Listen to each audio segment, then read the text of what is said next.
held together with folded over tin flaps.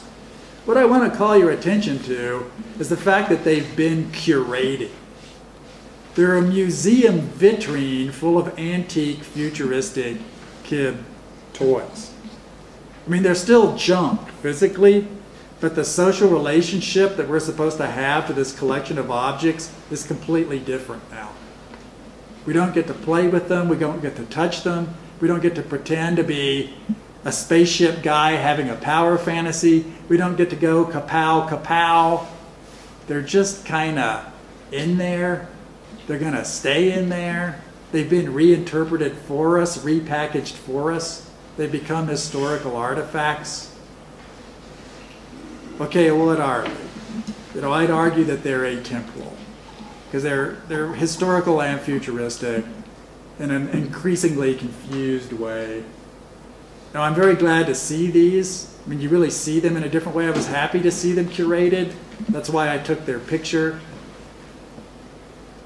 I really, you know, I'm a little bewildered at how to feel about them, and I think that's a sign of atemporality. It's that kind of transtemporal dislocation.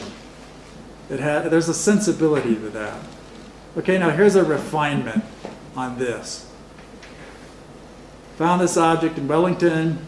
It's designed by a guy from WETA, Weta. Weta is the special effects studio which won 9 Oscars for doing Lord of the Rings. So here's a guy who's a professional movie fantasist, and he makes props for films. But he doesn't simply make props for films, he also makes props for his friends, or just, not even props, simply objects. And this is a Victorian ray gun. It's a steampunk device, although he denies that he's a steampunk designer because he says my ray gun is not powered by steam. I mean, let me see if I can make clear the difference between these ray guns and this ray gun, right? Okay, now when these ray guns were built, they had a kind of implicit futurism, whereas when this device was built, it had the archaism already built in, right? I mean, it was conceived and designed as a fake, archaic, futuristic ray gun, right? And, you know, the affect, this is my hand gripping the thing, because, you know, I'm sorry I don't have a better photo of it, but, you know, I was in its presence, and it has a much more intense affect than these kid toys do, you know, which are basically built for children. This thing is like kind of overwhelming in person. I mean, it comes in this very elaborate case. It involves genuine craftsmanship. You know, a great deal of design effort was put into it. It was done by somebody who really sort of understands not just contemporary design, but also historical design. Somebody who's had a lot of practice making imaginary objects. You know, it was a prize, it was a valuable prize in like a contest that was held in New Zealand. Okay, it's plenty weird now, but I really wonder how weird a thing like that is going to look in, say, 50 or 100 years. When it's as old as this, and then it shows up with this sort of all these extra signifiers of age, what the heck are people supposed to make of that? Right? I mean, it's sort of been torn from the time stream in some way. Not too unlike this artifact, which is a Babbage difference engine, and of course a modern Babbage difference engine. This is a new rollout of a more or less imaginary Victorian computer. Now, William Gibson and I wrote this book, The Difference Engine, which is a steampunk book. And at the time, many people were alarmed that, you know, we cyberpunks who were known for being very high-tech and sort of futuristically oriented would write a fantasy set in the remote past. Okay, that never bothered us for a minute. I mean, that did not really hurt us. I mean, that was not any kind of deal breaker for us. We were really interested in computers, and we're interested in what computers do to society. And here was a computer which had been the first computer, and had been an absolute and conspicuous fiasco and total failure. and had been sort of buried and, you know, ritually forgotten. I mean, it was just really a massive embarrassment. A great deal of government money was wasted on this device. It never did a single functional calculation that I know of. It was complete vaporware and just sort of a classic computer design disaster. So we decided to like bring it back to life and examine what society might have been like had such a thing really existed. Since that book was published in 1990, many of these devices have been created, and this is one of them. There's kind of a lot of them now. I mean, they're not multiplying like rabbits, but there are certainly far more difference engines now than there have ever been difference engines in the past. Right?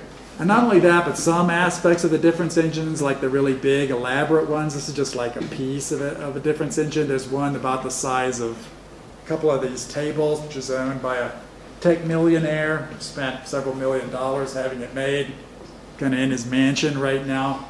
They actually had to design pieces of that thing because Babbage had not gotten around to it, right? So they had to have sort of a modern upgrade of the Babbage imaginary paper difference engine in order to make a real sort of functional contemporary difference engine. Okay, now imagine, if you would, that you're the tech millionaire and you're winding up your toy difference engine and you realize that like you could improve it. Because there's like a technical problem with it. And you know, you're a computer guy and you got plenty of money. So you decide to like bring out Difference Engine 2.0, the kind of, you know, new and improved difference engine. I mean, let's say that instead of being brass and ceramic like this one, you decide to do it as printed out ceramic and titanium, but you know, it's still a difference engine.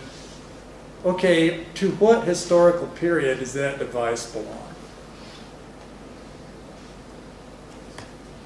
Now, is that a modern difference engine? Is that an old-fashioned difference engine? Is it an advance of the other difference? Is this a progressive difference engine?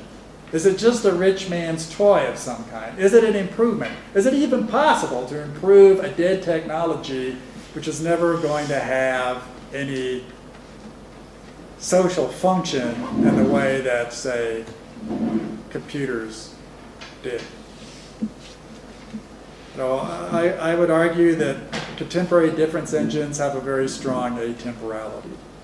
And not only that, but you could do certain things to make them more atemporal.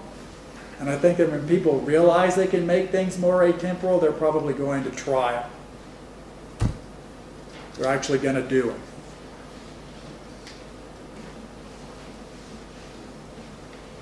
Okay, these devices, I took their picture. I'm not quite sure how they fit in here, but somehow they do. This is forbidden technology. I took a picture of this in an airport.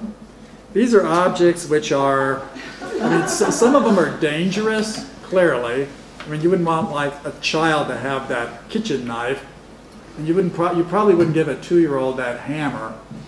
But what's with the duct tape and the pink bondage handcuffs, you know, and also the spray can, you know, and I was thinking about this and its relationship to atemporality, because I somehow intuit that it has one, and I think maybe what we're looking at here is aspatiality, right? Because there are certain zones in which these things become forbidden, and when they're outside that zone, they just become everyday. I mean, except for the bondage handcuffs, you know, and the pistol, but the letter opener. I mean, if I had a letter opener here, you would not think I was about to destroy a skyscraper. But you could put the letter opener into the wrong spatial context, and it suddenly becomes like this deadly, forbidden thing, which is sort of redolent of menace, and actually takes on a certain kind of tech excitement, because suddenly it's contraband, right? A pistol suddenly becomes, has an almost sort of ray gun-like allure. If you like produced a pistol inside an airport, people would emotionally react to it in a much more strong way than if you were to say something like, well, this is my dad's starter pistol, and you know, have a look at it.